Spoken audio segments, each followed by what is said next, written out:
مساجد کے اندر solar system لگانے کے حوالے سے شرعی حکم بتا دیجیے۔ مساجد پر سولر لگانا جائز ہے۔ آج کل جیسے مہنگائی کے دور میں بل بہت زیادہ آ رہے ہیں تو لوگ بھی اپنے گھروں پر سولر سسٹم لگا رہے ہیں، تو مسجد پر بھی سولر سسٹم لگانا یہ وقف کے لیے زیادہ نفع والی صورت ہے۔ اس میں جو خیال رکھنے والی بات ہے وہ یہ ہے کہ سولر پلیٹیں جو نصب کی جاتی ہیں چھت پر، تو مسجد کی جو چھت ہوتی ہے یہ بھی مسجد ہی ہوتی ہے، تو جو سولر پلیٹیں چھت پر نصب کی جاتی ہیں تو وہ اس طرح نصب نہ کی جائیں کہ چھت پر رکھ دی جائیں یا چھت کے اوپر کوئی جو ہے وہ چیز لگا کر اس طرح لگا کر کہ جس سے چھت کے اوپر کوئی صف ہی نہ بن سکے۔ ہاں اس طرح کر لیں کہ جیسے چھپرا ٹائپ اوپر شیڈ بنا لیں اور اس شیڈ کے اوپر جو ہے سولر پلیٹیں رکھ دیں تاکہ نیچے جو نماز کی جگہ ہے وہ معطل نہ ہو۔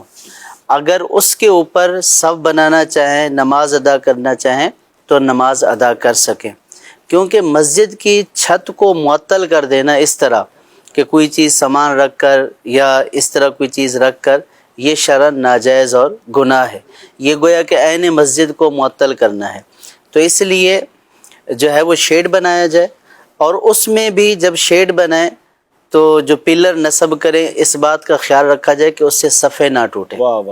تو صفیں جو ہے وہ بالکل برقرار رہیں، شیڈ بنا کر ان کے اوپر سولر پلیٹیں نصب کی جائیں، تو اس میں شرعاً کوئی حرج نہیں۔ سولر سسٹم میں ایک چیز اور بھی ہوتی ہے کہ اگر ہم صرف پلیٹیں لگا لیں گے تو جب تک سورج ہوگا تو اس وقت تک جو ہے وہ لائٹ کا سلسلہ ہوگا، لیکن اس میں کتنی نمازیں آئیں گی؟ صرف ظہر کی نماز آئے گی، حالانکہ اس کے بعد جو اخراجات ہوتے ہیں، بجلی کا جو خرچ ہے وہ زیادہ ہوتا ہے۔ تو اس کے لیے ایک نیٹ میٹرنگ کا نظام ہوتا ہے کہ جس میں آپ کی بجلی سیو ہو رہی ہوتی ہے یا آپ جو ہے وہ بیچ رہے ہوتے ہیں کہ الیکٹرک کو یا کسی بھی کمپنی کو یا کسی دوسرے ادارے کو، یا قریب ہی کوئی دوسرا ادارہ ہے جیسے مسجد کے ساتھ مدرسہ ہے، تو اب مدرسے کو آپ وہ بجلی بیچ دیں، تو اس صورت میں یہ ہوگا کہ آپ کی جو بجلی ہے وہ سیو رہے گی اور آپ کا بل جو ہے وہ اس سے کم آئے گا۔ اور ایک بات اور بھی اس میں خیال رکھنے والی ہے کہ عام طور پر مساجد کے ساتھ مدارس بھی ہوتے ہیں، تو اب اگر دونوں کا ساتھ لگانا ہے تو اب یہ دونوں کا ساتھ نہیں لگ سکتا، کیونکہ مسجد پر لگائیں گے مدرسے کا تو یہ مسجد پر مدرسے کا لگانا جائز نہیں ہے، اور مدرسے پر مسجد کا لگانا جائز نہیں ہے۔ تو مسجد کا جو سولر سسٹم ہے وہ مسجد کی چھت پر لگایا جائے ان احتیاطوں کے ساتھ جو بیان کی گئی، اور اگر کوئی دوسرا وقف ادارہ ہے تو اس کا جو سولر سسٹم ہے وہ اس پر لگایا جائے۔ ہاں اگر کوئی ایسی جگہ ہے کہ جو مسجد اور مدرسے دونوں کے لیے وقف نہیں ہے، بالفرض کسی کا ذاتی مکان ہے، وہ یہ کہتا ہے کہ میرے مکان پر آپ لگا لیں مسجد اور مدرسے کا،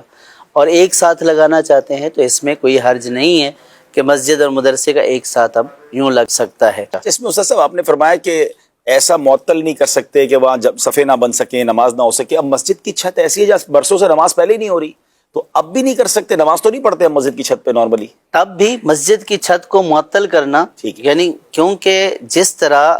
نیچے جس پر ہم نماز پڑھتے ہیں وہ عین مسجد ہے، اسی طرح ساتوں آسمانوں تک یہ مسجد ہی ہے، ماشاءاللہ، تو اس کو معطل کرنا جائز نہیں ہوتا ہے۔ یعنی جب اس کو مسجد کر دیا، مسجد کرنے کے بعد اب اگر کوئی یہ بولے کہ اوپر تو ہم کچھ نہیں کرتے، وہاں اجرا بنا لیں، وہاں پہ سٹور روم بنا لیں، تب بھی بنانا